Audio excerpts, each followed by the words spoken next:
We need to start with the war in the Middle East and that stunning escalation. President Trump is now ordering the U.S. Navy to start blockading Iranian ports starting tomorrow morning. Now, the move comes after peace talks collapsed between the U.S. and Iran. NBC5's J.C. Navarette live in our newsroom tonight with the latest developments. J.C. Allison, Stephanie, good evening. We are on the heels here of further escalation with Iran.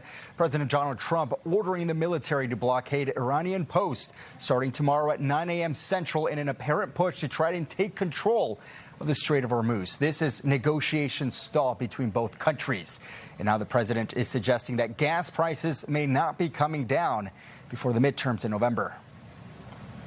Vice President J.D. Vance departed Pakistan Sunday morning with no deal to show after negotiations lasted reportedly more than 21 hours with Iran. Sunday night, President Donald Trump writing in part, quote, effective immediately, the United States Navy, the finest in the world, will begin the process of blockading any and all ships trying to enter or leave the Strait of Hormuz. We're putting on a complete blockade. We're not going to let Iran make money on selling oil to people that they like and not people that they don't like. These peace talks in a league of their own, the first and highest level face-to-face talks between the U.S. and Iran since the 1979 revolution. With still no deal in place, Vice President Vance had this to say. We've made very clear what our red lines are, what things we're willing to accommodate them on, and what things we're not willing to accommodate them on.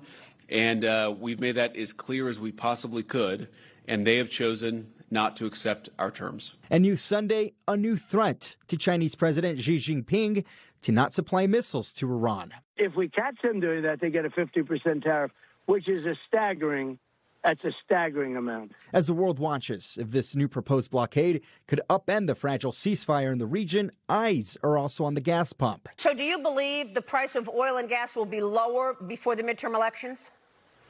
I hope so. I mean, I think so. It could be. It could be or the same or maybe a little bit higher, but it should be around the same. For Chicagoans with loved ones in Iran, their desires for peace run deeper than the economy. What I can hope for is for the Islamic regime to surrender and for the people of Iran to be able to take on the streets.